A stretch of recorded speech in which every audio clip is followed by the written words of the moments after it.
هلو يا حلوين، عاملين ايه؟ النهاردة هنعمل وصفة سهلة واقتصادية جدا، صينية بطاطس من غير لحمة ولا فراخ، خفيفة جدا وطعمها يجنن. اول حاجة هنقطع البصل جوليان، بصلتين صغيرين او بصلة كبيرة.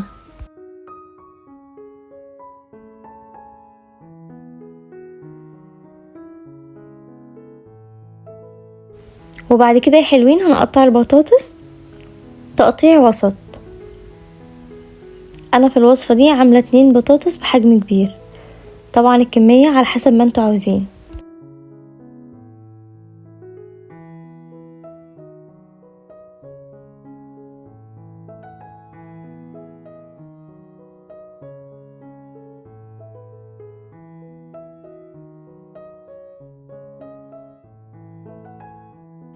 مقادير الوصفة دي: حبايتين بطاطس بحجم كبير، فلفل رومي على حسب الكمية اللي انتوا عايزينها، بصل، وعصير طماطم.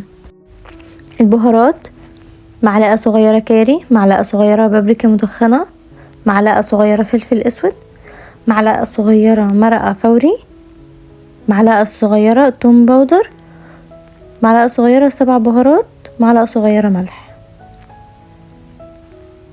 وهنضيفه على عصير الطماطم وهنقلب.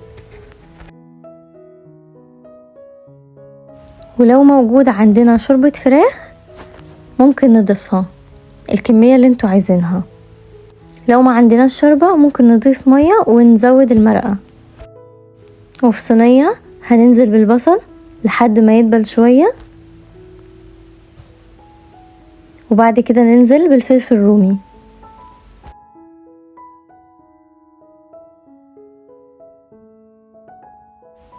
وبعد كده هنضيف معلقة صغيرة من الثوم.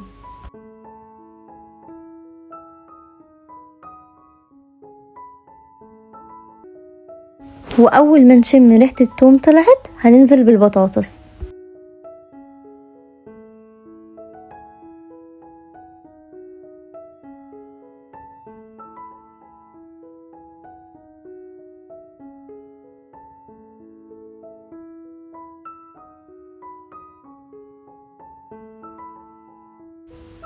وبعد كده هننزل بعصير الطماطم اللي احنا عملناه مع بعض. انا عاملة كيلو من عصير الطماطم.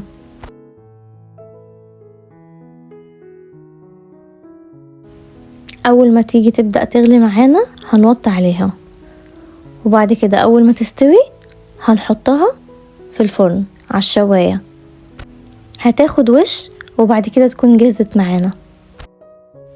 تاني حاجة هنبدأ نعمل الرز. معلقة كبيرة من السمنة ومعلقة من الزيت، وهننزل بالشعرية على حسب الكمية اللي احنا عايزينها. انا عاملة كوباية شعرية وكوباية رز. اول ما تيجي تبدأ تحمر معانا على حسب اللون اللي احنا عايزينه هننزل بالرز، نكون غسلينه كويس جدا. هنقلب الرز مع الشعرية لحد ما الرز ما يتغلف بالمادة الدهنية. الكمية اللي انا عاملاها بتاخد معلقة كبيرة من الملح، وهنحط مرقة فوري معلقة صغيرة، ده بيودي الرز في حتة تانية.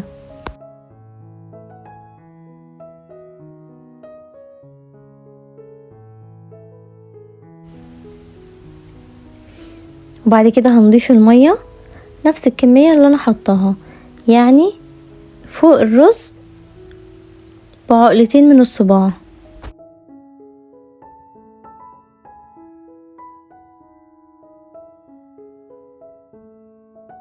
جربوا الصينية دي هتعجبكم جدا، اقتصادية وسهلة، ممكن تتحضر في اي وقت.